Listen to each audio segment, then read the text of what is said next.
up mga katrip, MOTOTRIP here, welcome to my vlog. So today mag-install tayo ng SPARROW bracket. Itong SPARROW bracket na to guys, patungan to ng top box, no? Parang sa GIVI. Hindi ko binili yung GIVI kasi unang-una mas mura to and mas magaang. And mukha naman siyang matibay. So nabili ko lang to sa Shopee, nasa 600 yung price, 600 plus. So ayun, na-install na natin and tingnan natin kung ano yung magiging itsura.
Tingnan natin guys kung sakto.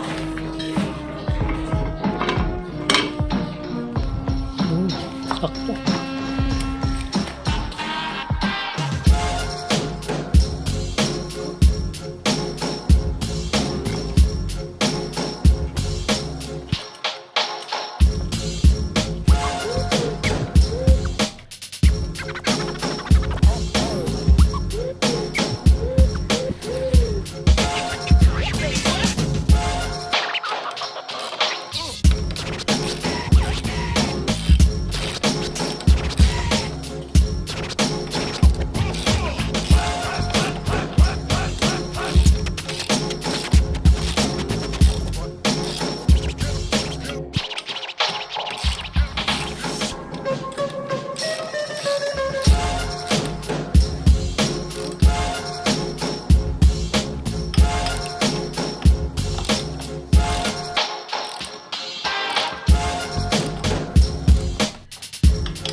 So ayan mga katrip, na-install na natin yung bracket. So susunod nating install is ito. Ito yung pinaka base plate nung box. Pag bumili kayo ng GIVI box, kasama dapat to. Kumbaga ito yung magsisilbing converter niya para mailagay natin dito sa SPARROW bracket. Okay? So install na natin to.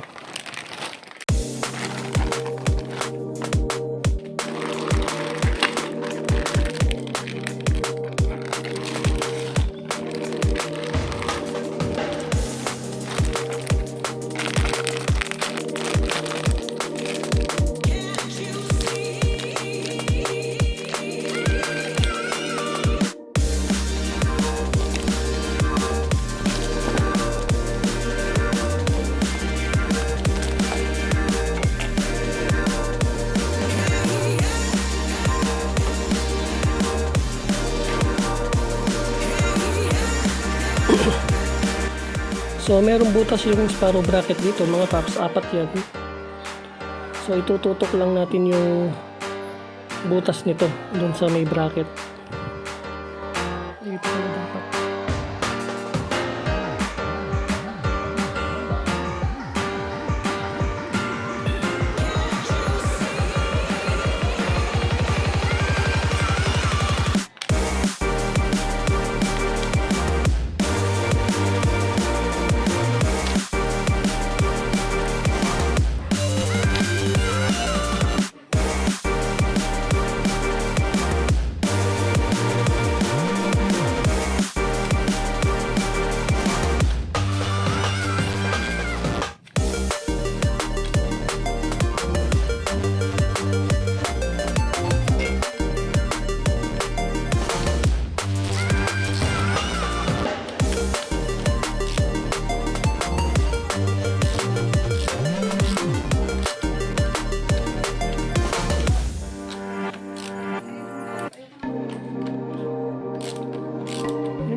Kaya mo nung dakto yun. May ganito pala?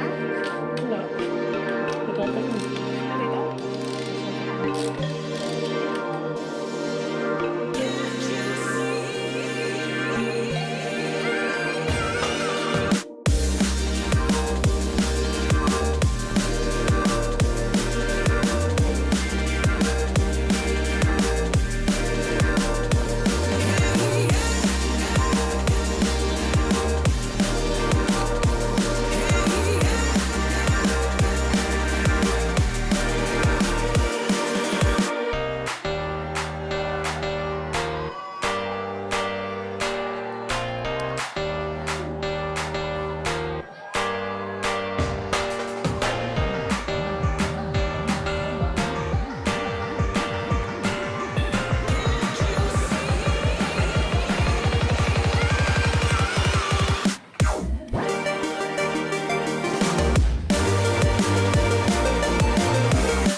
So, ito yung box natin guys, GIVI box. Nung binili to, kasama na rin yung bracket na in-install natin ngayon. So, ayun, tara, lagay na natin to.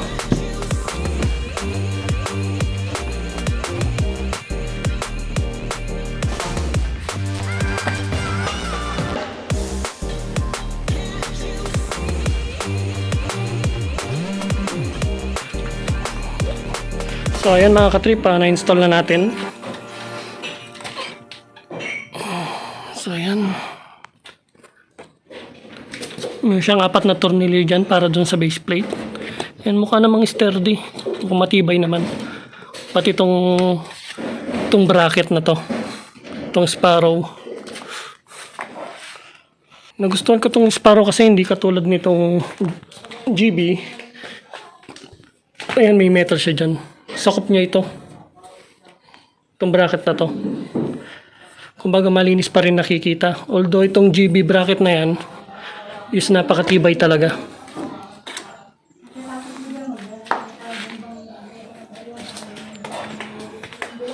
Pero ayun, syempre gagamitin muna natin itong bracket na to para malaman natin kung talagang matibay. Pero wala pa naman ako nakitang nasiraan ng ganito o naputol.